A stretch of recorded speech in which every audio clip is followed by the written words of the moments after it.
আসসালামু আলাইকুম সবাইকে। আমি মোহাম্মদ উজ্জ্বল হোসেন। আশা করি তোমরা সবাই ভালো আছো। তো আজকে আমরা হচ্ছে তোমার ম্যাথ সেকেন্ড পেপারের খুবই গুরুত্বপূর্ণ একটা চ্যাপ্টার জটিল সংখ্যা, এটা একটু পড়ার চেষ্টা করব। তো খেয়াল করো, জটিল সংখ্যা হচ্ছে তোমার মনে রাখবা, জটিল সংখ্যা তোমার এসএসসি তে একটা মানে সিকিউ আসবে এখান থেকে। একটা না আসলে এখান থেকে ক খ আসবে, আর তোমার বহুপদী আর বহুপদী সমীকরণ থেকে তোমার হচ্ছে 4 মার্কের জন্য কোশ্চেন আসবে। তো এটা খুবই গুরুত্বপূর্ণ একটা চ্যাপ্টার, ঠিক আছে? তো আমরা একটু চ্যাপ্টারটা একটু দেখি আসলে এখানে কি হয়েছে। তো তোমরা অলরেডি হচ্ছে বাস্তব সংখ্যা পড়ে আসছো, প্রথম চ্যাপ্টারে ফার্স্ট চ্যাপ্টারে আসছে বাস্তব সংখ্যা। তো বাস্তব সংখ্যার মধ্যে আমাদের কি ছিল মনে আছে? বাস্তব সংখ্যার মধ্যে কি ছিল? বাস্তব সংখ্যার মধ্যে আমরা হচ্ছে যে তোমার যে সংখ্যাগুলো ছিল, যেমন অল রিয়েল নাম্বার, বাস্তব সংখ্যা বা অল রিয়েল নাম্বার এভাবে যে আমরা লিখতাম, এটার মধ্যে কি কি ছিল? এটার মধ্যে ছিল তোমার কি মাইনাস ইনফিনিটি থেকে প্লাস ইনফিনিটি। অর্থাৎ কি তোমার -1 -2 -3 0 1 2 3 4 5, মানে হচ্ছে তোমার প্লাস ইনফিনিটি থেকে মাইনাস ইনফিনিটিতে যতগুলো নাম্বার আছে সবগুলো এটার মধ্যে ছিল, ঠিক আছে? এখন কথা হচ্ছে এই সবগুলা তোমার বাস্তব সংখ্যা ছিল, মানে এগুলো বাস্তবে তোমার এক্সিস্ট করে। যেমন মনে করো যে তুমি হচ্ছে কাউকে হচ্ছে 10 টাকা দিছো, মানে ধার দিছো। তো সে যদি তার পার্সপেক্টিভে চিন্তা করি, তাহলে সেই ঋণাত্মক আছে, মানে -5 বলতে পারি বা -10 বলতে পারি। বা তুমি হচ্ছে কারো কাছ থেকে কাউকে 10 টাকা দিছো, তুমি হচ্ছে প্লাস, আর হচ্ছে যে দিচ্ছে সে মাইনাস, এরকম আর কি। তো আমরা এখানে তোমার বাস্তব সংখ্যা সবগুলো মনে করো বাস্তব জীবনের উদাহরণ পেয়ে থাকি। আচ্ছা, তো এই এখন হচ্ছে তোমার এখানে যে জটিল সংখ্যাটা আছে, জটিল সংখ্যাটার মধ্যে মূলত তোমার দুইটা পার্ট আছে। দুইটা পার্ট কি কি? প্রথম পার্টটা হচ্ছে তোমার বাস্তব বাস্তব অংশ। বাস্তব অংশ বলতে কোনটা? ওই যেটা বললাম যে বাস্তব সংখ্যা, +1 -1 +2 -2 এগুলা। আরেকটা অংশ হচ্ছে কি অবাস্তব অংশ।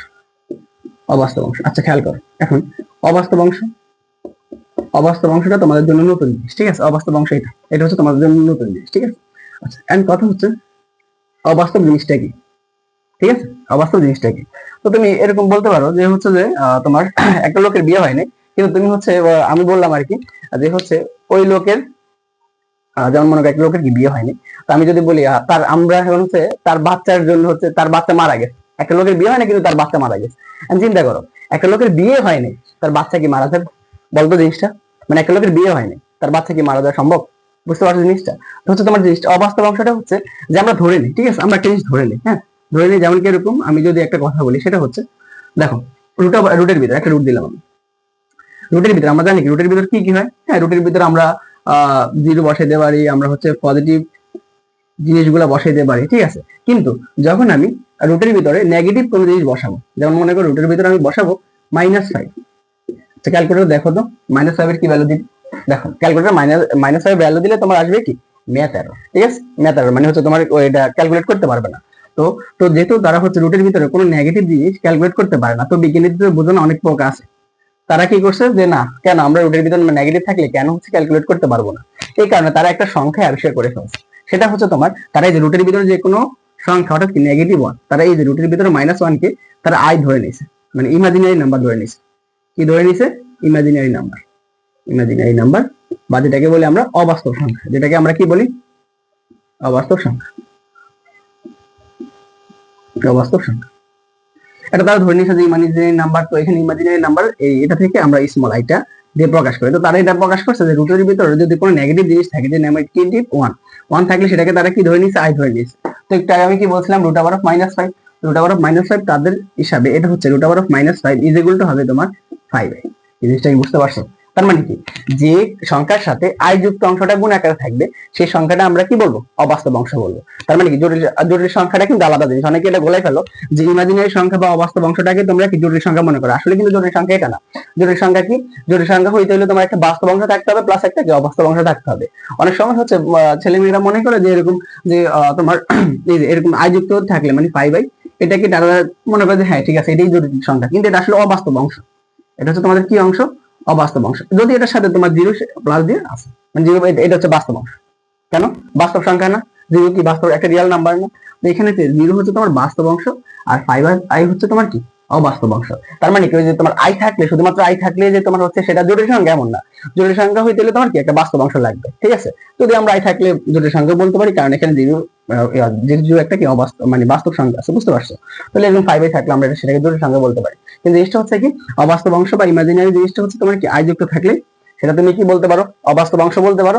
আর বাস্তব অংশ আর অবাস্তব অংশ দুইটার কম্বিনেশনে হয় কি তোমার আহ কি বলে জটিল সংখ্যা, ঠিক আছে? আচ্ছা, তাহলে একটা জিনিস খেয়াল করো, আমি তোমাকে যদি বলি সেটা হচ্ছে বাস্তব অংশ মানে বাস্তব সংখ্যা, একটা জরুরি সংখ্যা।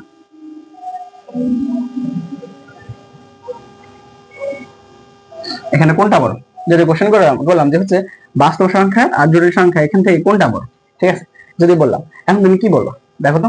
অনেকে বলতে পারো যে হচ্ছে জরুরি সংখ্যা সেটা তো অবাস্তব অংশ, সেটা হচ্ছে ছোট হইতে পারে বাস্তব সংখ্যা থেকে। আসলে তুমি একটা জিনিস চিন্তা করো যে তোমার এই যে বাস্তব জরুরি সংখ্যাটা কি বাস্তব অংশ আর অবাস্তব অংশ দুইটার যোগফল। তার মানে কি জিনিসটা খেয়াল করে, এখানে বাস্তব অংশ আছে প্লাস আরেকটি অ্যাড করে তারা অবাস্তব অংশ যোগ করে দিছে। তাহলে তুমি যে জিনিসটা চিন্তা করো যে বাস্তব অংশ, এই যে এইটা বাস্তব যে সংখ্যাটা আছে, সংখ্যাটা কখনই কি জরুরি সংখ্যা থেকে কি বড় হওয়া সম্ভব? সম্ভব না, কারণ সেটার মধ্যে বাস্তব অংশটাও আছে, অবাস্তব অংশ যোগাকার আছে। তাহলে মনে রাখবা সবসময় হচ্ছে আমাদের বড় কোনটা? জটিল সংখ্যাটা বড়, এটা মাথায় রাখো, ঠিক আছে? জটিল সংখ্যাকে আমরা হচ্ছে যার দ্বারা প্রকাশ করি, এটা করে রাখি।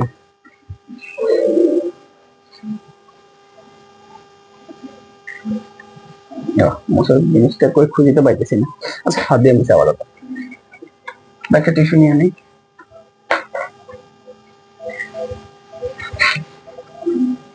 আচ্ছা, খেয়াল করো, তাহলে বুঝতে পারছো যে বাস্তব সংখ্যা আর হচ্ছে জটিল সংখ্যাটা কি। আশা করি তোমরা বুঝতে পারছো যে বাস্তব সংখ্যা আর জটিল সংখ্যার মধ্যে পার্থক্য কি। অর্থাৎ জটিল সংখ্যা যদি হয় তাহলে সেটার মধ্যে একটা কি থাকবে? জটিল সংখ্যার মধ্যে তোমার একটা কি বাস্তব অংশ থাকবে প্লাস কি অবাস্তব অংশ থাকবে, বুঝতে পারছো?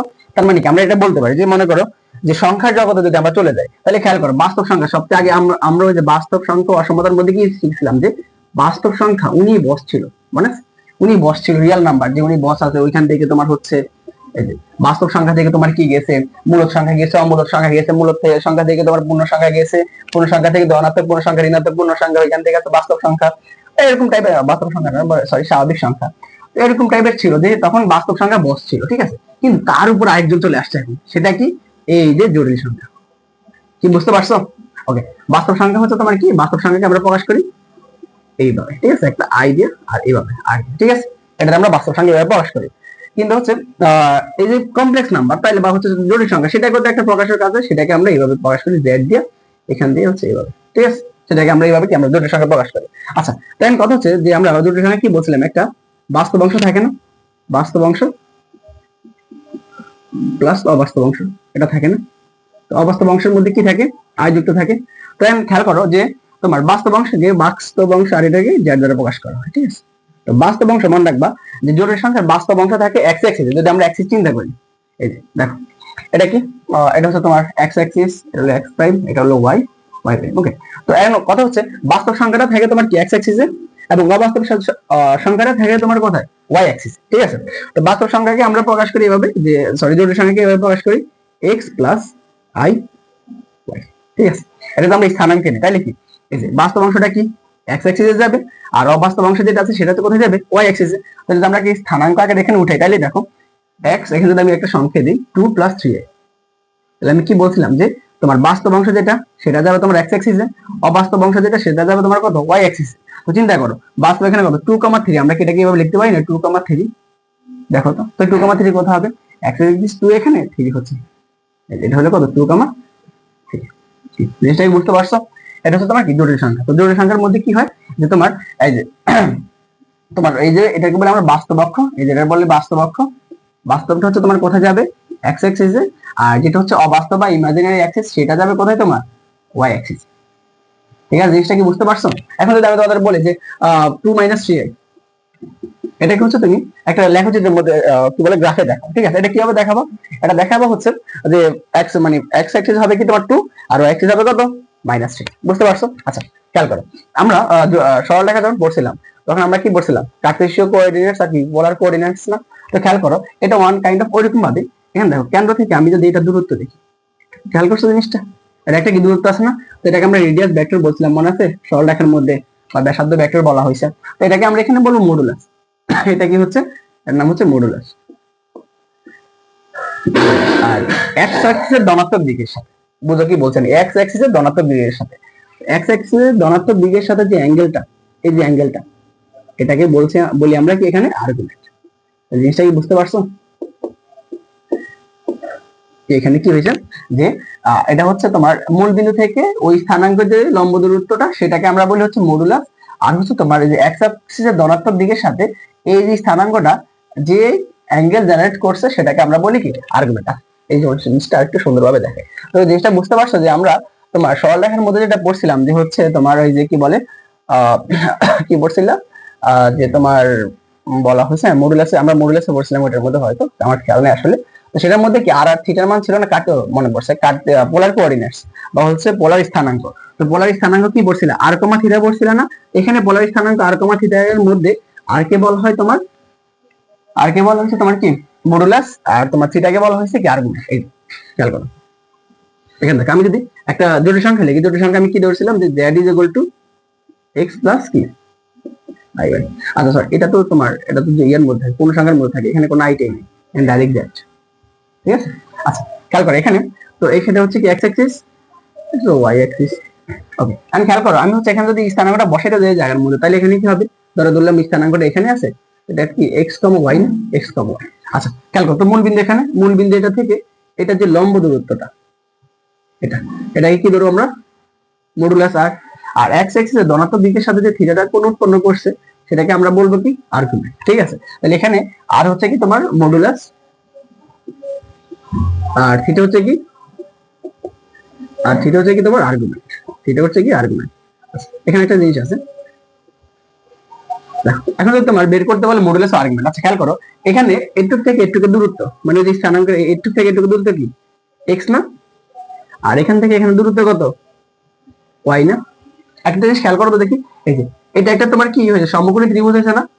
তো সমকোণী ত্রিভুজের অতিভুজ তোমরা কি পড়ছিলে না, সমকোণী ত্রিভুজের অতিভুজ কি ছিল মনে আছে, এখানে আরটা কি মডুলাস বলতো, সেটা কি অতিভুজ হয়ে গেছে না। তো সমকোণী ত্রিভুজের অতিভুজ আমরা জানি কি ভূমি রুট ওভার অফ ভূমি স্কয়ার প্লাস কি অতিভুজ স্কয়ার, আর এগুলো এখানে কি হবে root over of x square plus y square. তাহলে বলো মডুলাসটা কি তোমরা বুঝতে পারছো, তাহলে এখানে মডুলাসটা কত হবে বলো দেখি, একটা জটিল সংখ্যার মডুলাস কত হবে, একটা জটিল সংখ্যার modulus r is equal to হবে root over of x square plus y square. ঠিক আছে, তাহলে খেয়াল করো তার আর্গুমেন্টটা কি হবে, আর্গুমেন্ট হচ্ছে তোমার এক্স এর ধনাত্মক দিকে। আচ্ছা আর্গুমেন্টটা কিন্তু ভ্যারি করবে, মনে রাখো একটা জিনিস খেয়াল ধরো আর্গুমেন্ট, আর্গুমেন্ট অনেক সময় আমরা এ আর জি দিয়ে লিখতে পারি। Argument of theta, theta is equal two এখানে হবে, আচ্ছা একটা জিনিস খেয়াল করো এই থিটার মানটা বের করতে হবে আমার এখানে। আচ্ছা আমার কি কি মান দেওয়া আছে আগে বুঝো, আমার মান দেওয়া আছে লম্ব, সরি এটা হলো লম্ব, আর কি দেওয়া আছে ভূমি দেওয়া আছে। আমার মান কি কি দেওয়া আছে এখানে, আমরা আর্গুমেন্ট নির্ণয় করার জন্য আমার ওয়াই আর এক্স মানে লম্ব আর ভূমি দেওয়া আছে। আচ্ছা তোমরা যদি ছোটবেলায় পড়ছিলে 19 এ হচ্ছে তোমার ওই tan theta is equal to কি লম্ব বাই ভূমি, sin theta is equal to কি লম্ব বাই অতিভুজ, আর cos theta is equal to কত ভূমি বাই অতিভুজ। তো এখানে কোনটা ইউজ করবে, তোমার কি দেওয়া আছে লম্ব আর ভূমি, তো তুমি এখানে tan থিটা ইউজ করতে পারো না, আমরা জানি কি tan theta is equal to কি লম্ব বাই ভূমি, তো লম্ব এখানে কি আছে ওয়াই, আর ভূমি আছে কি তোমার এক্স। বুঝতে পারছো কি tan theta is equal to কত লম্ব কত y, ভূমি আছে কি x। এন্ড বলতে পারো আচ্ছা আমরা এখানে cos থিটা নিলাম না কেন, আচ্ছা বলো দেখি যদি তো আমি এটা বাদে ধরো মডুলাসটা একটু দেখে আর মডুলাসটা দেখে দিই, তাহলে খেয়াল করো তোমার কি এখানে অতিভুজ কি দেওয়া আছে, অতিভুজ দেওয়া থাকলে তুমি বলতে হ্যাঁ ঠিক আছে, অতিভুজ দেওয়া থাকলে আমি cos থিটা sin থিটা ওইগুলো ব্যবহার করতাম। তাহলে আমি tan থিটা কেন ব্যবহার করছি, কারণ আমার এখানে কি y x দেওয়া আছে। আচ্ছা আমি বলতে পারো যে আমরা cos থিটা ব্যবহার করতে পারি। এখন একটা জিনিস খেয়াল করো cos থিটা হইছে কি, cos থিটা ব্যবহার করতে পারো চাইলে, কারণ এখানে tan থিটার বিপরীত রাখে ব্যবহার হ্যাঁ করতে পারো, সমস্যা নাই, কিন্তু tan থিটা যদি আমরা করি তো খেয়াল করো tan থিটা আমাদের সোজা সাইন কস টেন, এই তিনটা থেকে আমরা বেশিরভাগ করে থাকি। তো থিটা ইজ ইকুয়াল টু এখানে কি হবে এটা দেখো, এখন একটা জিনিস খেয়াল করে এখানে tan inverse y by x. আচ্ছা অনেকের ভুল ধারণা থাকতে পারে যে টেন এটা ওই পাশে গিয়ে টেন ইনভার্স হয়ে গেছে, এরকম কিছু না। ঠিক আছে, টেন এটা ওই পাশে টেন ইনভার্স হয় না, আমরা উভয় পাশে টেন ইনভার্স গুণ করছি। এই পাশে টেন ইনভার্স গুণ করার ফলে কি টেন ইনভার্স আর হচ্ছে টেন থিটা বাদ চলে গেছে, আর ওই পাশে টেন ইনভার্স গুণ করতে এখানে আর কিছু নাই, এখানে এখানে টেন ইনভার্স থিটা। ঠিক আছে, এখানে টেন ইনভার্স কত ওয়াই বাই এক্স। আচ্ছা এন্ড খেয়াল করো এখানে সহজ সরল ভাবে হয়ে গেছে, কারণ এটা ছিল কি first quadrant, theta is equal to tan inverse কত y বাই x। এখন খেয়াল করো এই সেম স্থানাঙ্কটা যদি আমি এভাবে লিখি যে স্থানাঙ্ক, আচ্ছা এখানে দেখো z ইজ ইকুয়াল টু আমি যদি লিখতাম x মানে মাইনাস x ও হচ্ছে মাইনাস 3 প্লাস 2y, এটা আমি লিখতাম মনে করো এটা কি, তখন তোমার দ্বিতীয় কোয়াড্রেন্টে চলে আসতো না। খেয়াল করো তো দ্বিতীয় কোয়াড্রেন্টে যখন চলে আসতো, এখন দেখো দ্বিতীয় কোয়াড্রেন্টে যখন আসবে এটা কত ছিল -3, আচ্ছা আমি এটা না নি আপাতত ইয়া দিয়ে লিখি, মনে করি স্থানাঙ্কটা দিয়ে লিখি। খেয়াল করো তোমার এখানে কত হয় স্থানাঙ্ক যদি আমি লিখি x এর মান কি নেগেটিভ x পজিটিভ y, এরকম ছিল না জিনিসটা। আচ্ছা খেয়াল করো এখন আমি কি বলছিলাম, তোমার আর্গুমেন্টের কিন্তু কোনো চেঞ্জ নেই, আর্গুমেন্ট একেবারে যা হোক কি তাই হোক, আর্গুমেন্ট এখানে হবে তোমার কত x আর হলো y। তো আর্গুমেন্ট তোমার এখানে আগের মতো হয়ে যাবে √ of x square plus y square. আর্গুমেন্টের কোনো চেঞ্জ নেই, ফার্স্ট কোয়াড্রেন্ট হোক সেটা, সেকেন্ড কোয়াড্রেন্ট হোক, থার্ড কোয়াড্রেন্ট, ফোর্থ কোয়াড্রেন্ট, যে কোয়াড্রেন্ট হোক আর্গুমেন্টের সরি মডুলাসের কোনো চেঞ্জ নেই, চেঞ্জ হবে তোমার কি আর্গুমেন্ট। তো আর্গুমেন্ট আমি কি বলছিলাম একটু আগে, আমি ভালো করে বলছিলাম কিন্তু x এর ধনাত্মক দিকের সাথে অ্যাঙ্গেল। তো খেয়াল করো x এর ধনাত্মক দিকের সাথে অ্যাঙ্গেল কোনটা, এটাও নিতে পারো তুমি চাইলে, আবার তুমি চাইলে এটাও নিতে পারো। কি বুঝতে পারো জিনিসটা? তুমি চাইলে এটাও নিতে পারো অ্যাঙ্গেল, তাহলে এটাই নিতে পারো। তো আমরা হচ্ছে বেশিরভাগ অ্যান্টি ক্লক ওয়াইজ টেনে। তো খেয়াল করো, যদি আমরা এটা নিই, উপরটা নিই, দেখো উপরটা যদি নিই, দেখো কি হইতেছে আমাদের। উপরটা যদি নিই একটু একটু যদি আমরা নিই, তাহলে কি হবে দেখো। এখন আমরা যদি ওই যে আগে তুমি যেটা ইউজ করছিলা যে theta is equal to tan inverse y x, ধরো তুমি এটা ইউজ করলা, theta is equal to tan inverse y x। এখন বলো তো দেখি, তুমি যদি এই সূত্রটা এই জায়গার মধ্যে দ্বিতীয় কোয়াড্রেন্টের জন্য এই সূত্রটা অ্যাপ্লাই করে ফেলো tan ইনভার্স y x, তাহলে তুমি জানো তুমি কোন অ্যাঙ্গেলটা পাবা? তুমি পাবা হচ্ছে এই অ্যাঙ্গেলটা, এই অ্যাঙ্গেলটা তুমি পাবা। বুঝতে পারছো জিনিসটা? যদি তুমি এই সূত্রটা ইউজ করে অ্যাঙ্গেলটা বের করো, তাহলে তুমি পাবা কি এই অ্যাঙ্গেলটা। কিন্তু আমাদের আসলে লাগবে কি? আমাদের তো লাগবে হচ্ছে এই যে এই অ্যাঙ্গেলটা, মানে x অক্ষের ধনাত্মক দিকের সাথে অ্যাঙ্গেল। জিনিসটা কি বুঝতে পারছো? বোঝার চেষ্টা করো। তুমি যখন আমি যে সূত্রটা প্রথমে দেখাইছিলাম যে tan theta is equal to y by x, তাহলে তুমি দেখো এটা y এটা x, তার মানে কি অ্যাঙ্গেল তুমি কোনটা পাইতেছো? এটা পাইতেছো। কিন্তু তোমার লাগবে কি? x অক্ষের ধনাত্মক দিকের সাথে অ্যাঙ্গেল। তো x অক্ষের ধনাত্মক দিকের সাথে অ্যাঙ্গেল বলতে কি এটুক না? এটুক, বুঝতে পারছো? তো x অক্ষের ধনাত্মক দিকের সাথে অ্যাঙ্গেল হলে তোমার কি এটুক লাগতেছে, কিন্তু তুমি বের করে ফেলছো এটা। তাহলে কি খেয়াল করো, টোটালটা এই টোটালটা যদি পাই হয়, পাই থেকে যদি আমি একটু বাদ দিয়ে দিই, তাহলে কি আমি আমার x অক্ষের ধনাত্মক দিকে অ্যাঙ্গেলটা পেয়ে গেছি না? খেয়াল করো জিনিসটা। দেখো তোমার তুমি টোটালটা কত? 180 ডিগ্রি। আমরা যদি একটু বের করতে পারি, তাহলে 180 থেকে যদি আমরা একটু বাদ দিয়ে দিই, তাহলে আমরা কি এই অ্যাঙ্গেলটা পেয়ে গেছি না? তাহলে দেখো এখানে সূত্রটা হবে এরকম যে theta is equal to pi minus tan inverse y by x। বুঝতে পারছো জিনিসটা? আশা করি বুঝতে পারছো। আচ্ছা খেয়াল করো, এটা হচ্ছে তোমার দ্বিতীয় কোয়াড্রেন্ট। সেম ম্যাচ তুমি যদি তৃতীয় কোয়াড্রেন্টে যাও, তাহলে তোমার কোনটা লাগবে? তুমি চাইলে এবার তুমি চাইলে এই অ্যাঙ্গেলটা নিতে পারো না, সেটা ছোট আছে, তাহলে তুমি এই অ্যাঙ্গেলটা নিতে পারো। আবার চাইলে তুমি এই অ্যাঙ্গেলটা নিতে পারো, কারণ উভয় তোমার হচ্ছে কি x অক্ষের ধনাত্মক দিকের সাথে অ্যাঙ্গেল। আচ্ছা ধরো যদি আমি এটা নেই, এই যে এটা নেই, তাহলে কি হবে খেয়াল করো, পুরোটা পাই। আমার এখানে অলরেডি আমি যদি অ্যাঙ্গেলটা বের করি, মানে ওই সূত্রটা, এই সূত্রটা যদি ইউজ করে দেই, এই data it is equal two inverse y x, এই ক্ষেত্রে আমরা এই অ্যাঙ্গেলটা পাবো। ঠিক আছে, কিন্তু আমাদের লাগতেছে কোনটা? ওই যে এখান থেকে একটু পর্যন্ত এই পুরোটুকু লাগতেছে আমাদের, এই পুরোটুকু লাগতেছে আমাদের, কিন্তু আমি বের করছি একটু। তার মানে কি আমি এটা কত, এটা হচ্ছে পাই বাই 2, 2 পাই বাই 2 মানে হচ্ছে পাই, আর হলো কত 3 পাই বাই 2। তার মানে কি 3 পাই বাই 2 থেকে যদি আমি কি এটা বাদ দিয়ে দিই, একটু বাদ দিয়ে দিই, তাহলে কি আমার ওই অ্যাঙ্গেলটা চলে আসতেছে না? তাহলে খেয়াল করো, এখানে হচ্ছে যখন তোমার থার্ড কোয়াড্রেন্ট আসবে, বা তুমি চাইলে এটাও নিতে পারো, এই অ্যাঙ্গেলটাও নিতে পারো।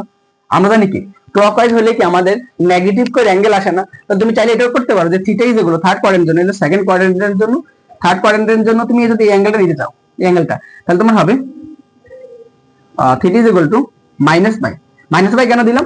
কারণ আমরা জানি কি আমাদের অ্যান্টি ক্লকওয়াইজে সবসময় অ্যাঙ্গেল পজিটিভ হয়, আর ক্লকওয়াইজের মধ্যে অ্যাঙ্গেল কি হয়? নেগেটিভ হয়। তাহলে এখানে খেয়াল করো, আমরা এখানে কি টোটালটা কত মাইনাস পাই না? মাইনাস পাই থেকে আমরা যদি একটু বের করে ফেলি, তাহলে এখানে হবে কি plus tan inverse y by x। বুঝতে পারছো? তুমি যদি এই সূত্রটা ব্যবহার করো, তাহলে তুমি এই যে অ্যাঙ্গেলটা পাবা। কোন অ্যাঙ্গেলটা পাবা? এই অ্যাঙ্গেলটা পাবা। তাহলে পুরোটা হচ্ছে কত মাইনাস পাই। মাইনাস পাই থেকে যদি আমরা একটু বাদ দিয়ে দিই, তাহলে কি আমরা এটা থেকে পেয়ে গেছি। আর যদি তুমি এদিক থেকে বের করতে চাও, তাহলে এটা হবে, আর তুমি চাইলে এটা আমি সবগুলো লিখে দেব সুন্দর মতো, সমস্যা নাই। এটা তাহলে তোমার হবে theta is equal to pi plus tan inverse y by x। কি বুঝতে পারছো জিনিসটা? চতুর্থ ভাগে তুমি ওই একই রকম ভাবে কি বের করবা।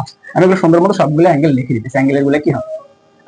মোডলেস আর্গুমেন্টের মধ্যে হচ্ছে মনে করো তোমার এমসিকিউর মধ্যে এগুলো আসে। বুঝতে পারছো? এমসিকিউর মধ্যে একটা থাকবে মাস্ট। আর যদি তোমার ভাগ্য ভালো থাকে তাহলে সিকিউতে থাকবে। আর এর মধ্যে আরেকটা টাইপ আছে, সেটা হচ্ছে আর্গা চিত্র। ঠিক আছে, আর্গা চিত্র বা আর্গান ডায়াগ্রাম যেটাই বলো না কেন। আর্গা চিত্রের মধ্যে তোমার হচ্ছে কি যে জটিল সংখ্যা একটা দিয়ে দিবে, জটিল সংখ্যাটাকে জাস্ট তুমি এখানে আমি যেভাবে তোমার হচ্ছে এই যে তোমার গ্রাফে দেখাচ্ছি ওইভাবে জাস্ট আঁকতে হবে। ঠিক আছে, ওইটা মাঝে মধ্যে তোমার কত দিয়ে দেয়, আবার ভাগ্য ভালো থাকলে ওটা ক্ষত দিয়ে দেয়। ঠিক আছে, যদি সোজা কোশ্চেন বেশি করে। আর এমনি এমসিকিউতে কিন্তু এগুলো পাবা। ঠিক আছে, তাহলে আমি এখন চারটা কোয়াড্রেন্টের সূত্রগুলো একটু লিখে দিই। প্রথম কোয়াড্রেন্টে খেয়াল করো, ফার্স্ট কোয়াড্রেন্টে আর এর মান কোনো চেঞ্জ নাই, x square plus y square.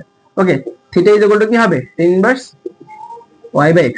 ওকে, এখানে যদি থাকে ফার্স্ট কোয়াড্রেন্টে চিত্রটা x y লিখে দিই। এরপর দেখো সেকেন্ড কোয়াড্রেন্টে যদি থাকে, ফার্স্ট কোয়াড্রেন্ট, দেখো সেকেন্ড কোয়াড্রেন্ট অর্থাৎ কি এখানে যদি থাকে, তাহলে এই দিক থেকে যদি আমরা যাই থিটাটা, আর এখানে থিটাটা ছিল কি এটা। ওকে, এদিক থেকে যদি যাই আমরা থিটাটা, তাহলে এখানে হবে থিটা ইজ ইকুয়াল টু, আচ্ছা আর এর মান কিন্তু চেঞ্জ হবে না, মডুলাস করে চেঞ্জ হবে না, তোমার এটা হবে pi minus tan inverse y by x। কেন? কারণ পুরোটুক পাই আমরা বের করব এইটুক অ্যাঙ্গেল, তাহলে এই যে এইটুক অ্যাঙ্গেলটা হচ্ছে আমাদের এটা, তাহলে পাই থেকে আমরা একটু বাদ দিয়ে দিলে আমাদের এই যে থিটাটা চলে আসছে। ঠিক আছে, এটা সেকেন্ড কোয়াড্রেন্টের জন্য। তো থার্ড কোয়াড্রেন্টে থাকে তাহলে কি হবে এটা, তাহলে তোমার লাগবে কি পুরোটুক লাগবে না। আর তুমি যদি theta is equal to tan inverse y by x use করো, তাহলে তুমি এই যে অ্যাঙ্গেলটুকু এটুকু পাবা।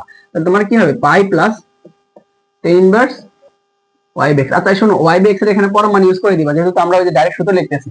এগুলাতে পরমাণু ইউজ করে দিবা, ঠিক আছে। আচ্ছা, মানে এগুলো যদি নেগেটিভও থাকে, নেগেটিভ ওয়ান থাকলো, এখানে প্লাস লিখে দিবা যদি তুমি ডিরেক্ট এই সূত্রটা ব্যবহার করো।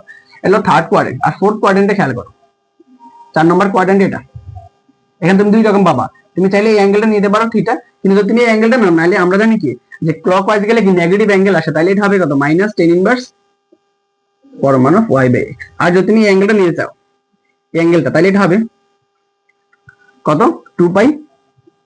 Two pi minus tan inverse, দাঁড়াও এটা কত হবে পাই, হ্যাঁ ঠিক আছে, 2 pi minus tan inverse y by x, tan inverse y by x, এগুলো পরমাণু ইউজ করবা, ঠিক আছে। এটা হচ্ছে কাহিনী।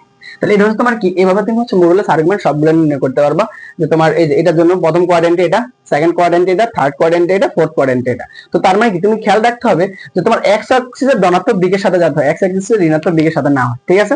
এক্স অ্যাক্সিসের কি দিকে থাকতে হবে, ধনাত্মক দিকে থাকতে হবে, ঋণাত্মক দিকে কি থাকা যাবে না। মানে হচ্ছে তোমার এই যে ধনাত্মক দিকে নিতে হবে, এই যে ধনাত্মক দিক, এখন তুমি যে দিক থেকে নাও, তুমি চাইলে এদিক থেকে নিতে পারো, তাহলে তুমি এই দিক থেকে নিতে পারো, কোনো সমস্যা নাই। কিন্তু তোমার কি মনে রাখতে হবে যে এক্স অ্যাক্সিসে আমি কি ধনাত্মক দিক থেকে কি অ্যাঙ্গেল গুলো নিব। আচ্ছা, আমরা আসলে কয়েকটা ম্যাথ করি, যেগুলো মনে করো তোমার এমসিকিউ তে আসে, ওরকম টাইপের কয়েকটা ম্যাথ দেখি। আচ্ছা, খেয়াল করো যে একটা ম্যাথ দেখো, যেখানে মনে করো 1 মাইনাস রুট 3। আচ্ছা, এটাকে জটিল সংখ্যার আদর্শ ফরম্যাটের সাথে যদি আমরা তুলনা করি, তাহলে খেয়াল করো তুমি এক্স এর মান কত পাবা, এক্স ইজ ইকুয়াল টু কত পাইলা তুমি 1, আর ওয়াই ইজ ইকুয়াল টু কত পাইলা তুমি minus root 3, y is equal to কত পাইলা মাইনাস রুট 3। তাহলে তার মানে কি তোমার মডুলাস কত হবে, আর তো কোনো কিছু নেই, আর ইজ ইকুয়াল টু কত 1 স্কয়ার, তো 1 হবে, আর রুট 3 স্কয়ার কত হবে তোমার 3 হবে, ঠিক আছে। রুট 3 স্কয়ার তাহলে হবে কত তোমার 4, আর উপর কত 2। আচ্ছা, এখন তুমি আগে তুমি চিত্রটা এঁকে নিবা যেটা কোন চতুর্ভাগে আছে, এটা কোন চতুর্ভাগে আছে, দেখো কোন চতুর্ভাগে আছে। এক্স এর মান কত +1। আচ্ছা, এক্স এর মান +1 হলে এইদিকে, আর ওয়াই এর মান কত মাইনাস রুট 3, তার মানে কি তোমার -1.7। যদি রুট 3 মান লিখি, তাহলে আমরা দেখো এটা কোন চতুর্ভাগে আছে, ফোর্থ কোয়াড্রেন্টে আছে। তো ফোর্থ কোয়াড্রেন্টে কি সূত্র বলছে, ফোর্থ কোয়াড্রেন্টে যদি তুমি নেগেটিভের এই ছোট অ্যাঙ্গেলটুকু বের করো, তাহলে তোমার একটু নিতে হবে, আর যদি বড়টা বের করো তাহলে তুমি একটু নিতে হবে, ঠিক আছে। তাহলে আমি ছোটটা বের করি, তাহলে কি হবে এটা ছোটটা, যেগুলো আমি জানি কি ক্লক ওয়াইজ হলে আমার কি নেগেটিভ, এখানে এখানে একটা কি মাইনাস দিতে হবে, আর সূত্র হচ্ছে কত tan inverse y by x, এখানে বসাই দাও, তাহলে হবে কি তোমার দেখো theta is equal to tan inverse, আমি কি বলছি এখানে যেহেতু নেগেটিভ সাইড, তাহলে এটা মানে ক্লকওয়াইজ, তাহলে মাইনাস, তাহলে y বাই x পরমাণু ইউজ করতে বলছে, তাহলে এখানে কি হবে 1/√3 হবে ডাইরেক্ট, বুঝতে পারছো 1/√3। তো বলো tan কত ডিগ্রি মান 1/√3, tan কি 30 ডিগ্রি মান 1/√3 না, তাহলে এখানে কত হবে -30 ডিগ্রি, অর্থাৎ -π/6, ঠিক আছে। আচ্ছা, এটা হচ্ছে তোমার একটা অ্যাঙ্গেল, তুমি চাইলে তুমি এটা নিতে পারো না, এই যে এদিকটা এটা নিতে পারো না, পারো তো, তাহলে এটা নিতে পারো, অর আমরা লিখতে পারি, অথবা আমরা লিখতে পারি কত, অথবা আমরা সিরিজ এগুলো লিখতে পারি কত 2 pi minus tan inverse y by x, এখানে পরমাণু ইউজ করতে বলছি, 1 বাই কত হবে রাইট y বাই x, ও দুঃখিত y বাই x, তাহলে এখানে y এর মান হচ্ছে কত √3, y এর মান কত হচ্ছে এখানে √3, √3 হবে কত √3/1, তো tan cos ডিগ্রি মান √3, tan 60 ডিগ্রি মান, তাহলে এখানে π/3 হবে, ঠিক আছে। এখানে কত হবে π/3 হবে, তাহলে এখানে কি হবে y বাই x, তাহলে এখানে হবে কত √3, তো 1 লেখার দরকার নাই, তাহলে 60 ডিগ্রির মান তাহলে 2 পাই মাইনাস কত 3, তাহলে এখানে হবে কত 3 দুগুণে 6, তাহলে খেয়াল করো 3 দুগুণে 6, 6 থেকে পাই গেলে 5π/3, কত হবে 5π/3। কি বুঝতে পারছো, এটা হচ্ছে তুমি এইভাবে হচ্ছে সবগুলো কি মডুলাস আর্গুমেন্ট তুমি কি নির্ণয় করতে পারবা, ঠিক আছে। জটিল সংখ্যার মডুলাস আর্গুমেন্ট খুবই সোজা, তুমি যদি সরল রেখার মডুলাস আর্গুমেন্ট ভালো করে পড়ে থাকো, তাহলে জটিল সংখ্যার মডুলাস আর্গুমেন্ট তোমার জন্য কি আরো বেশি সোজা হবে, ঠিক আছে। আচ্ছা, তো আমি আর কয়েকটা দেখাচ্ছি, তুমি সুন্দর মতো আগে সূত্রগুলো ভালো করে লিখবা, খাতার মধ্যে নোট করবা, খাতার মধ্যে নোট করে দেন হচ্ছে সূত্রগুলো দেখবা, দেখার পর হচ্ছে যতগুলো যে কোনো বই তুমি চাইলে অক্ষরপত্র নিতে পারো, কেতাব বই নিতে পারো, যে কোনো বইয়ের মধ্যে তুমি দেখবা তুমি মডুলাস আর্গুমেন্ট কি সবকিছু পারতেছো, ঠিক আছে। আমার মনে হয় না কঠিন লাগবে তোমার কাছে, আশা করি। আচ্ছা, আরেকটা জিনিস আছে, সেটা হচ্ছে আমি অলরেডি এটা দেখে দিছি, তোমার অনেক সময় এরকম বলে যে আর্গা চিত্র অঙ্কন করে, আর্গা চিত্র, আচ্ছা খেয়াল করো আর্গা চিত্র বা আর্গন চিত্র যেটা বলো না কেন, তো আর্গা চিত্র বলতে তোমার একটা জটিল সংখ্যা দিয়ে দিবে, যেটি যেগুলো মনে করো তোমার জটিল সংখ্যা দিয়ে দিল কত 2 + 3i, এরকম দিয়ে দিল, একটা জটিল সংখ্যা দিয়ে দিল 2 + 3i, বললো যে এটা আর্গা চিত্র অঙ্কন করো, ঠিক আছে। তখন তুমি কি করবা, তুমি তো জানো এটা হচ্ছে x এর স্থানাঙ্ক কত 2, আর y স্থানাঙ্ক কত তোমার 3, ওকে, x এর স্থানাঙ্ক 2 আর y স্থানাঙ্ক কত 3। তো খেয়াল করো একটা কি আঁকবা, গ্রাফ আঁকবা, জাস্ট এটা তোমার আর্গা চিত্র বলতে তোমার এই যে তোমার এই জটিল সংখ্যাটা আছে না, জটিল সংখ্যার গ্রাফিক্যাল রিপ্রেজেন্টেশন, ঠিক আছে। তাহলে এটা কি গ্রাফে আঁকা দাও যে x এর মান কত 2, x এর মান 2 y এর মান 3, তাই আমি চাইলে এখানে এটা লিখতে পারি 2, 3। তাহলে তুমি এটা দেখো, এটার মান কত r, তুমি চাইলে এই যে এগুলো লিখতে পারো যে 2 আর এগুলো কত 3, এবার সুন্দর মতো এঁকে দিলে হয়ে গেল। ঠিক আছে, খুবই সোজা। আর যদি এখান থেকে মডুলাস আর্গুমেন্ট নির্ণয় করতে বলে, x আর y এর মান তো জেনেই গেছো, তো মডুলাসের জন্য x আর y এর মান কি হবে, মডুলাসের জন্য r এর মান কি হবে, r মানে মডুলাস, এটা মড r এরও লিখতে হবে, মডুলাস r লিখো, modulus r root over x square plus y square, তার মানে কি 2 2 4 3 3 9 4 9 কত, রুট ওভার 13। বুঝতে পারছো? এটা দরকার নাই কিন্তু তোমরা, আচ্ছা এটা আরো সোজা দিছে, এটা ফার্স্ট কোয়াড্রেন্টে আছে, তাহলে তোমার কি হবে, থিটা যেগুলো tan inverse y by x, tan inverse কত y বাই x, তাহলে এখানে কত y কত রুট y 3 আর 2, ক্যালকুলেটর বের করবে, দেখবে একটা অ্যাঙ্গেল পেয়ে যাবে। কি বুঝতে পারছো? আশা করি তোমরা এগুলো বুঝতে পারছো। আচ্ছা তাহলে আমরা মডুলাস আর্গুমেন্ট বুঝলাম। আচ্ছা আমার একটা জিনিস বলতে ভুলে গেছি, সেটা হচ্ছে আই এর নিয়ে কিছু কথা আছে। ঠিক আছে, আই নিয়ে কিছু কথা আছে, আমি আগে মডুলাস আর্গুমেন্ট দেখাই দিয়েছি, সমস্যা নাই। আই নিয়ে কিছু কথা আছে, আইগুলো একটু বলি। দেখো আইটা আমরা কি বলছিলাম, মডুলাস আর্গুমেন্ট, আশা করি তোমরা বুঝে গেছো, আর আগে চিত্র বুঝে গেছো। তোমরা যদি যারা অক্ষরপত্র করো, অক্ষরপত্র বইয়ের মধ্যে খুলবা, দেখবে হচ্ছে 1 2 3, মানে তোমাদের 1 2 3 4 পর্যন্ত পড়া হয়ে গেছে। ঠিক আছে, ওইগুলো খুবই সোজা আছে, ওগুলো থেকে মডুলাস আর্গুমেন্ট আর আগে চিত্র বের করতে, মোস্ট মানে অফ দ্য কেস ওগুলো বের করতে বলছে। আচ্ছা এখন আসো, আমরা যেটা বলবো সেটা হচ্ছে আয়ের আমরা কিছু পরিচয় জানবো, আয়ের পরিচয়। আচ্ছা আয়ের পরিচয় আমি অল্প একটু দিছিলাম শুরুর দিকে। আইটা কি ছিল, i is equal to root over of কত, -1 ছিল না, আই ইজ ইকুয়াল টু কি ছিল, রুট ওভার অফ -1। আচ্ছা খেয়াল করো, এখন আই ইজ ইকুয়াল টু কি ছিল, রুট ওভার অফ -1 ছিল, তাহলে আমরা যদি এটাকে ওর পক্ষে কি বর্গ করি, তাহলে আমরা কি পাই, খেয়াল করো তো দেখি, I square is equal to কত, -1 পাই না, জিনিসটা বুঝছো, আই স্কয়ার দিলে আমরা কি পাইতেছি, -1 পাইতেছি। আচ্ছা এটা আবার স্কয়ার করলে কি, আবার বর্গ করি, তাহলে i to the power 4 is equal to কত, +1 পাইতেছি।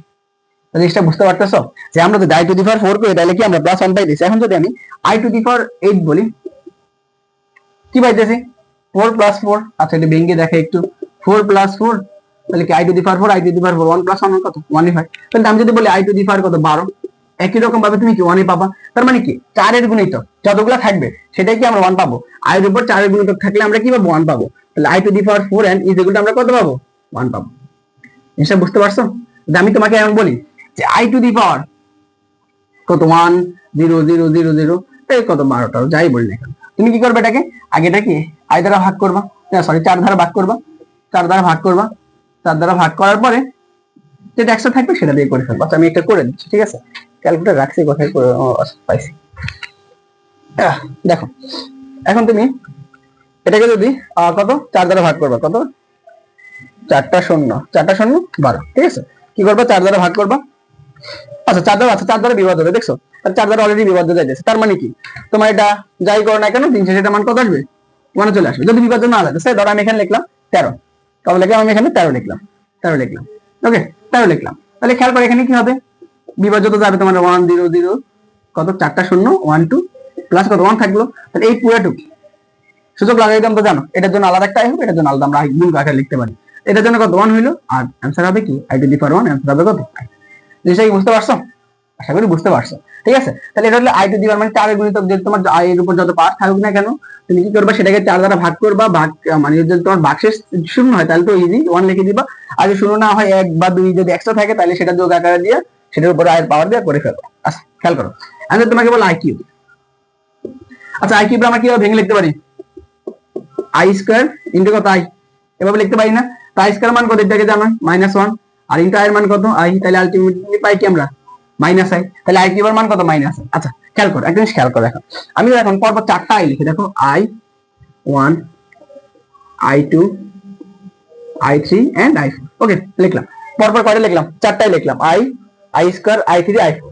তো দেখো i টু দি পাওয়ার 1 কত হয়, i হয়, দেন i স্কয়ার মান কত হয় -1 হয়, i কিউবের মান কত হয় -i হয়, এবং i টু দি পাওয়ার 4 এর মান কত দেখাইলাম 1 হয়। খেয়াল করো 4টা i কাটা -1 + 1 কাটা ইজ ইকুয়াল টু কত 0, তার মানে কনজিকিউটিভ 4টা নাম্বার i এর পরে, i ধরো i তুমি লিখলা কত 2015 2016 2017 2018, 4টার যোগফল কত হবে 0 হয়ে যাবে না, তার মানে কি পরপর 4টা i এর যোগফল হবে কত 0, কারণ i টু দি পাওয়ার আমি যদি বলি 2015 2016, সাল লিখে দিলাম নাকি 2017, বছর কত তাড়াতাড়ি চলে যায় না 2018, তাহলে খেয়াল করো 15 16 17 18 বাংলা তোমার কত হবে 0, চোখ বন্ধ করে 0 লিখে দিও, বুঝতে পারছো জিনিসটা, তার মানে কি পরপর 4টার যোগফল হবে কত 0। তাহলে এটা যদি আমি একটু গুছাই লিখি তাহলে হচ্ছে 4 টু দি পাওয়ার n, তাহলে এখানে i to the power 4n + 1 plus i to the power 4n + 2 plus i to the power 4n plus 3, একটা দুইটা তিনটা চারটা, আনসার কত হবে? সুন্দর মতো চোখ বন্ধ করে কত লিখে দেবা? 0 লিখে দিবা। আচ্ছা আরেকটা কথা আছে, সেটা হচ্ছে সবই তো বললাম, তো আরেকটা কথা সেটা হচ্ছে একটা জিনিস খেয়াল করো, তুমি কোন একটা সংখ্যার সাথে মানে স্বাভাবিক সংখ্যার সাথে বা বাস্তব সংখ্যা 5 এর সাথে যদি তুমি আই গুণ করে দাও, মানে কোন একটা স্বাভাবিক সংখ্যার সাথে যদি তুমি কি গুণ করে দাও? আই গুণ করে দাও, তাহলে সেটা 90 ডিগ্রি অ্যাঙ্গেলে ঘুরে যাবে। যদি বলে কিভাবে একটু দেখান তো ভাইয়া, খেয়াল করো। এর সাথে যদি আমরা গুণ করি 5, কত 5 হয়ে গেছে না? আচ্ছা খেয়াল করতো, এই যেখানে কি ছিল? 5 ছিল, এর সাথে যদি আমরা আই গুণ করি, তাহলে আমরা জানি কি বাস্তব অংশে কি এক্স অ্যাক্সিসে থাকে, আর অবাস্তব অংশে কোথায় থাকে? ওয়াই অ্যাক্সিসে। তার মানে কি একটু কি ঘুরে গেল না? তাহলে এখানে কি হয়ে গেল? 5/, আবার যদি আই দ্বারা গুণ করে দেই 5/2, তাহলে 5 আর একটা আই দ্বারা গুণ করে দিলে কি হবে? 5/2, আর আই স্কয়ার মানে এটাকে দেখাইলাম -1, তাহলে 5 -5, তাহলে -5 কোথায় আসে? আবার এই যে বাস্তব অংশে চলে আসলো। আবার তুমি কি করলা? যে আই দ্বারা গুণ করলা, তাহলে কত হবে? -5/, তার মানে কি এই যে পাশে চলে গেল -5। জিনিসটা বুঝতে পারছো? এটা বারবার রিপিট হবে। তুমি আই দ্বারা গুণ করে দেখো, প্রত্যেকবার 90 ডিগ্রি অ্যাঙ্গেল করে করে করে ঘুরবে। তার মানে কি আই দ্বারা গুণ করা মানে কি 90 ডিগ্রি অ্যাঙ্গেলে কোন একটা সংখ্যাকে কি ঘুরিয়ে দাও। কি বুঝতে পারছো? হ্যাঁ, এগুলো হচ্ছে সবগুলো আয়ের পরিচয়। তোমার এগুলো দিয়ে এমসিকিউ আসতে পারে জটিল সংখ্যার মধ্যে, আশা করি তোমরা পারবে। তাহলে হচ্ছে আজকে কি পড়াইলাম? আজকে হচ্ছে তোমরা মডুলাস আর্গুমেন্ট সম্পর্কে জানলা, বাস্তব সংখ্যা অবাস্তব সংখ্যা এগুলো কি এগুলো সম্পর্কে জানলা। তো বুঝছো, বাস্তব সংখ্যা আলাদা জিনিস আর জটিল সংখ্যা আলাদা জিনিস বলতে কি, বাস্তব সংখ্যা হচ্ছে জটিল সংখ্যার একটা পার্ট। তার মানে কি এখানে আমরা তো আগে ভাবছিলাম কি বাস্তব সংখ্যার উপর কোনো কিছু নাই, ওটা থেকে ভাঙ্গা ভাঙ্গা জিনিসপাতি আসে, কিন্তু এখন দেখো বাস্তব সংখ্যার বড় ভাই হচ্ছে কি জটিল সংখ্যা। তার মানে কি সেটা হচ্ছে সবচেয়ে বড়। আশা করি তোমরা আজকে ক্লাসটি বুঝতে পারছো। তো মোটামুটি আমি হচ্ছে সবগুলো ছোট পাঠ করে করে তোমাদের হচ্ছে পুরো চ্যাপ্টারটা শেষ করে দিবি ইনশাল্লাহ। সবাই ভালো থেকো, ঠিক আছে।